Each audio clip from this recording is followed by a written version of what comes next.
pregnant bobcat had chosen to make her den in Margaret's backyard.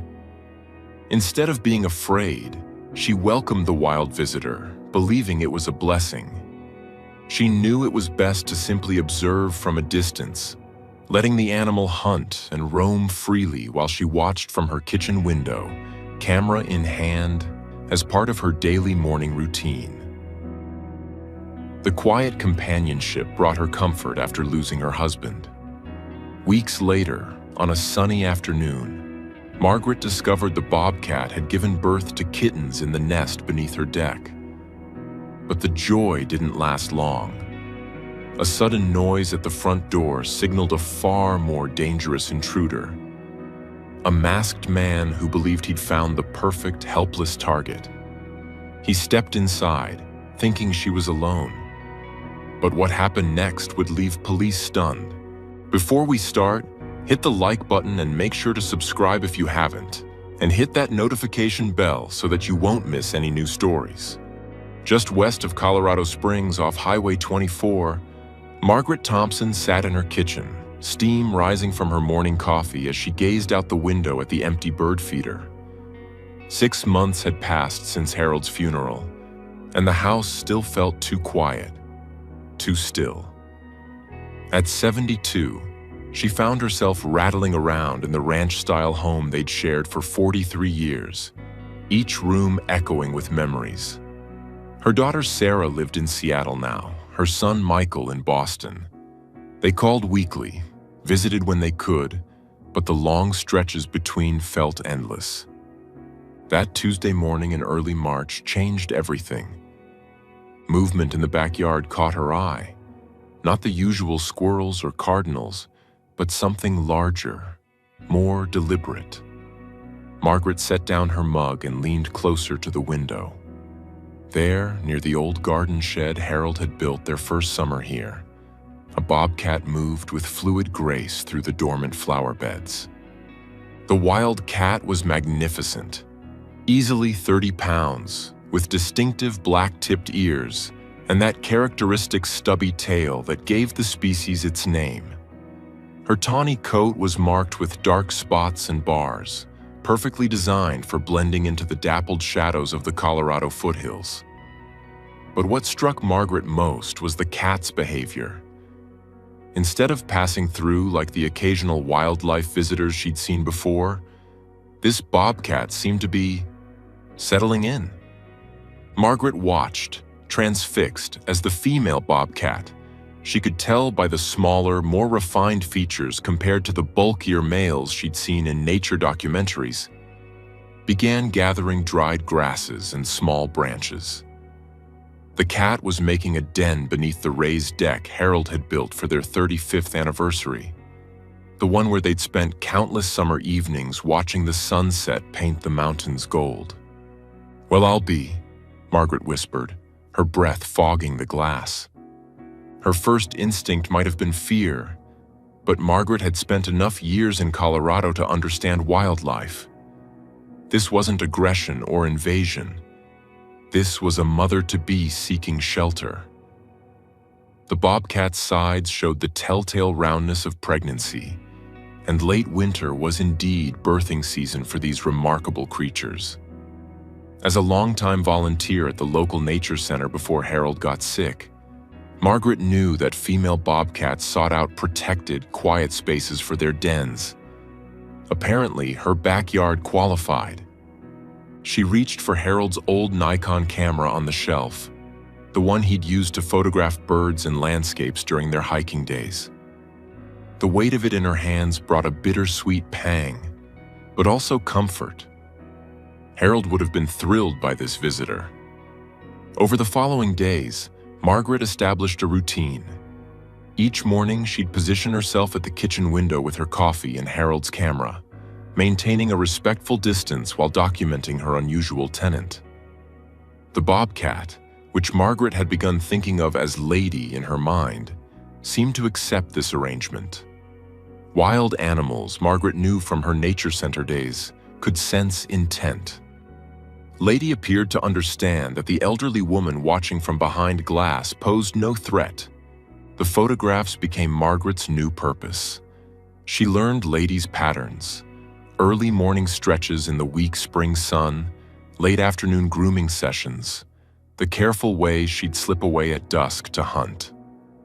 Margaret never saw the kills, but sometimes Lady would return with evidence of success, a satisfied air about her as she settled into her den. "You'd love this, Harold," Margaret would murmur, reviewing the day's photos on the camera's small screen. It became a way of including him, of feeling less alone. The presence of wildlife, life creating more life in her backyard, felt like a blessing, a reminder that the world continued its ancient rhythms despite personal loss. Margaret was careful to maintain boundaries. She knew from her wildlife education that habituation to humans could be dangerous for wild animals. She never attempted to feed Lady, never tried to approach. This was observation, not interaction. A privilege to witness, not possess. She'd seen too many well-meaning people create problems by trying to help wildlife that didn't need helping. She kept the trash latched, the hedge trimmed, and never left pet food outside. Spring arrived gradually, coaxing buds from the apple trees and painting the grass green. Lady's pregnancy progressed visibly. Margaret found herself worrying like an expectant grandmother. Was Lady getting enough to eat? Was the den warm enough during the cold snaps that still occurred in March? Then came that terrible night in early April. Margaret woke at 2 a.m. to sounds of combat, snarling, hissing, the crash of something wooden breaking. Her heart pounded as she peered out the bedroom window, but darkness obscured the backyard. The fight, whatever it was, lasted perhaps 3 minutes that felt like 30. Then silence. At first light, Margaret anxiously checked the backyard. Lady was there, but something was wrong. The bobcat lay awkwardly in her den entrance, her usual alertness replaced by stillness. Even from the window, Margaret could see dark staining on the deck boards. Blood. Margaret's hands shook as she reached for her phone. She dialed 911, and the dispatcher patched her through to animal control and a Colorado Parks and Wildlife ranger. The officer who answered, a young man named Brett, listened carefully as Margaret explained the situation. "Ma'am, can you see the extent of the injuries from where you are?" Brett asked. Margaret grabbed Harold's old birding binoculars.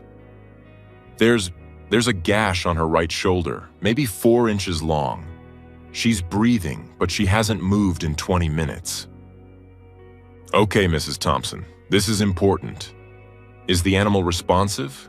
If you tap on the window, does she react?" Margaret tapped gently. Lady's ear twitched, and her head lifted slightly before dropping again. "She responded, but barely," Margaret reported. "That's actually good. She's conscious. Now, I need to be honest with you. We're dealing with a multi-vehicle accident on Highway 36, and our teams are tied up. It could be several hours before someone can get there. The bobcat needs immediate first aid to prevent blood loss. Are you willing to help?" Margaret's mouth went dry. Approaching a wounded wild predator went against every safety rule she knew. But watching Lady suffer, possibly die, when she could help. "Tell me what to do," she said firmly. Brett's instructions were precise. "First, your safety is paramount. Injured wildlife can be unpredictable. You'll need thick gloves, welding gloves or heavy leather work gloves if you have them. Long sleeves, pants, closed shoes. Move slowly and speak in low, calm tones. If at any point the animal shows aggression, hissing, striking out, you back away immediately. Understood?" "Understood. For the wound, you need clean cloth or sterile gauze if you have it. Apply moderate pressure for up to 10 minutes. Don't keep checking. That disrupts clotting. The goal is to stop active bleeding until we can get there. Use tongs or a long wooden spoon to place the gauze. Do not put your hands near the animal's mouth. Margaret gathered supplies. Harold's thick leather work gloves from the garage, clean dish towels, the first aid kit from the bathroom. Her heart hammered as she slowly opened the back door. "Easy, lady," she said softly, inching forward. "I'm here to help." The bobcat's golden eyes tracked her approach, pupils dilated with pain and stress. Margaret could see the magnificent animal's ribcage rising and falling rapidly. Shock, probably. The wound was worse up close, a ragged tear that had bled significantly.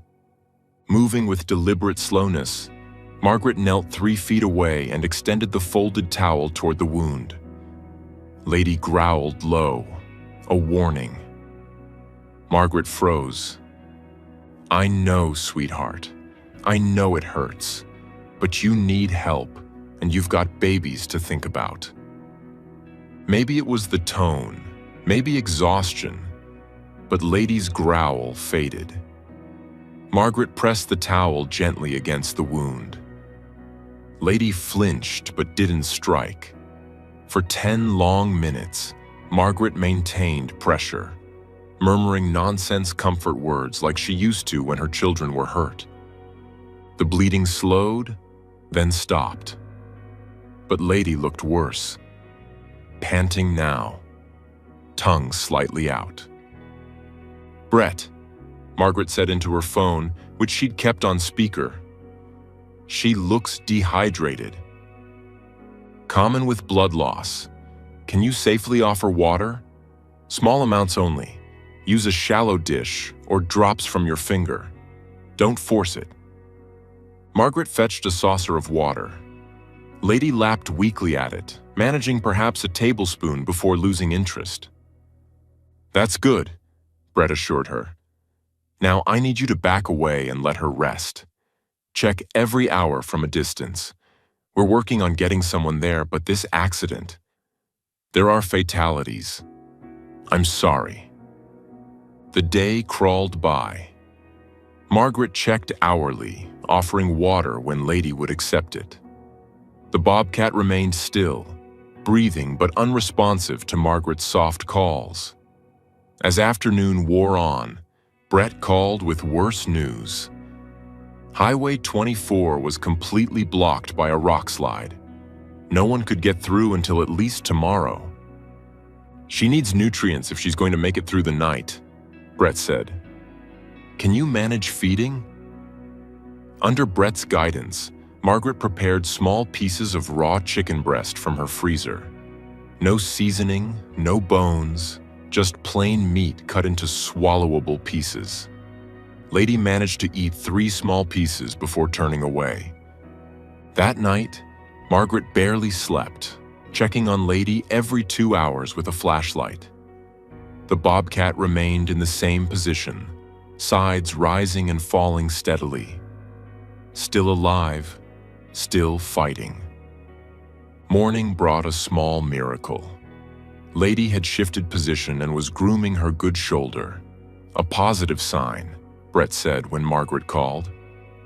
The wildlife officer instructed her to offer more chicken and water, which Lady accepted more readily. "Healing behavior," Brett explained. "Wild animals are incredibly resilient. Keep monitoring, but I think she's turning the corner." By the time the wildlife rescue team finally arrived that afternoon, Lady had vanished. The den was empty, though bloodstains and scattered gauze proved Margaret hadn't imagined it all. She felt strong enough to leave, the rescue officer Diana said after examining the scene. "That's actually the best outcome. If she's mobile and hunting, she'll recover better in the wild than in captivity." "You did everything right, Mrs. Thompson." Margaret felt a mix of relief and disappointment. She'd grown attached to Lady, worried about her like family. But Diana was right. Wild animals belonged in the wild. For a week, Margaret saw no sign of Lady. She maintained her morning vigil at the window, camera ready. But the backyard remained empty except for the usual birds and squirrels. She worried constantly. Had Lady survived? Had the pregnancy survived the trauma?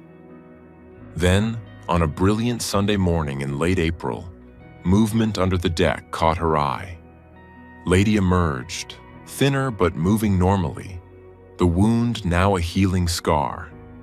And behind her, stumbling on oversized paws, came two tiny forms. Bobcat kittens, perhaps 3 weeks old, their eyes newly opened to the world. Margaret's hands shook as she raised Harold's camera. The kittens were perfect miniatures of their mother, spotted and stubby-tailed, tumbling over each other as they explored the few feet around the den. Lady watched them with the universal patience of mothers everywhere, occasionally nudging one back when it wandered too far.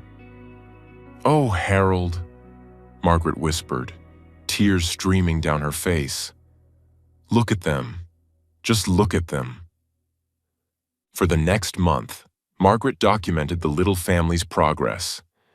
The kittens grew rapidly, their play becoming more sophisticated, stalking and pouncing on everything from grass blades to their mother's twitching tail. Lady was an attentive mother, nursing them, grooming them, and as they grew, bringing them prey to practice their hunting skills.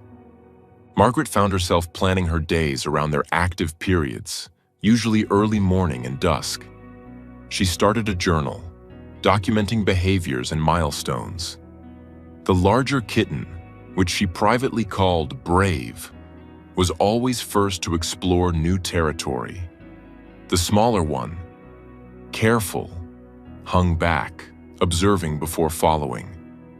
She knew she shouldn't name them, shouldn't anthropomorphize, but she couldn't help herself. They'd become her purpose, her joy, her connection to life continuing despite loss. It was a Thursday afternoon in late May when everything changed again. Margaret was in the living room, uploading photos from Harold's camera to her laptop. She'd finally learned how, wanting to preserve all these precious moments. The afternoon sun slanted through the windows, and she'd been lost in images of the kitten's first attempts at climbing the deck posts. The front door opened. Margaret looked up, expecting to see Sarah. Her daughter had mentioned possibly driving down from Seattle for Memorial Day weekend. But it wasn't Sarah. A man stood in her doorway, tall, bulky, dressed entirely in black. Black tactical pants, black long-sleeved shirt, black gloves, and most terrifyingly, a black balaclava covering his face. Only his eyes were visible, cold and calculating as they swept the room. Margaret's blood turned to ice. Her mouth opened, but no sound came. Her legs, which had carried her on countless mountain trails with Harold, wouldn't respond. She collapsed backward onto the sofa, her laptop sliding to the floor with a crash. The intruder stepped inside, closing the door behind him with deliberate quietness. He moved with purpose, not the frantic energy of an opportunist, but the calculated movements of someone who'd planned this. His head swiveled, taking in the room, the electronics, the artwork Harold had collected over the years, the silver frames holding family photos. "Please," Margaret finally managed to whisper. The man's head snapped toward her. She could see him reassessing. An elderly woman, alone, no threat. He reached into his pocket and pulled out zip ties. Margaret's heart hammered so hard she thought it might give out. Maybe that would be better than whatever. A sound from the backyard made the intruder freeze. A soft thump against the sliding glass door. He moved toward it, perhaps thinking an accomplice was signaling. Margaret watched in horror as his hand went to the door handle. "No," she breathed, but he was already sliding it open. From the hedge, Lady burst forward in a low, fast rush. She cuffed high at his forearm, shredding the jacket and knocking the knife from his hand, then veered away, keeping her body between the man and the nest. The intruder stumbled into the doorframe, more from shock than impact, scrambling for the fence as a final warning swat raked his calf before Lady broke off and retreated. Margaret's paralysis broke. She grabbed her phone from the side table, her fingers somehow finding 911 despite their violent shaking. "Break-in at 4827 Mountain View Drive," she nearly screamed into the phone. "He's being attacked by a wild animal. Send help. Send everyone. Keep all the lights on, lock every door, stay inside, and keep this line open. Officers are en route." The dispatcher was asking questions, but Margaret couldn't focus. The intruder had managed to get to his feet and was stumbling toward the fence. Lady stood between him and the house, ears flat, lips pulled back to reveal impressive canines. Her growl a continuous rumble that Margaret felt in her bones. The man looked between the bobcat and his knife, still lying on the patio, and made the wise choice. He vaulted the fence, or tried to. Lady got one more swipe in, tearing through his pants and drawing blood from his calf as he went over. Then, as suddenly as she'd appeared, Lady vanished. By the time Margaret reached the door on shaking legs, the bobcat had melted back into the landscape, invisible despite broad daylight. Only the blood on the patio and the knife on the ground proved it had happened at all. The police arrived in minutes. Benefits of a small town, Margaret thought distantly. They found the intruder 2 blocks away, trying to staunch the bleeding from numerous wounds while limping toward a van with stolen plates. He was a wanted burglar who'd been hitting elderly residents across 3 counties, choosing victims who lived alone, striking when he thought they'd be most vulnerable. Officers followed a trail of muddy prints and a dropped glove out to the alley and toward Highway 24. "You're incredibly lucky, Mrs. Thompson," Detective Morrison said after taking her statement. "We've been hunting this guy for months. He's hurt people before. Badly." Margaret said nothing about Lady being a regular visitor. Nothing about the kittens under the deck. She described it as a chance encounter. A wild bobcat that happened to be passing through when the door opened. The detective, city-born and raised, accepted this explanation without question. Wild animals did occasionally wander into yards after all. "Though I've never heard of one attacking a human to defend someone else's property," he mused. "You must have a guardian angel."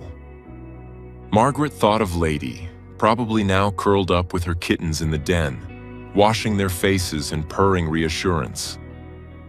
"Something like that," she agreed.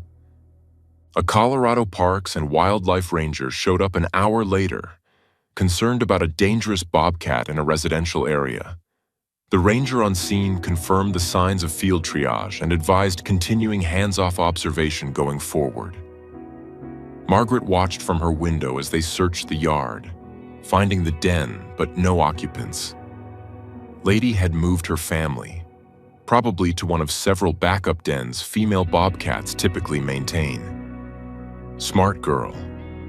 If left unbothered, she'll likely move the kittens before dawn.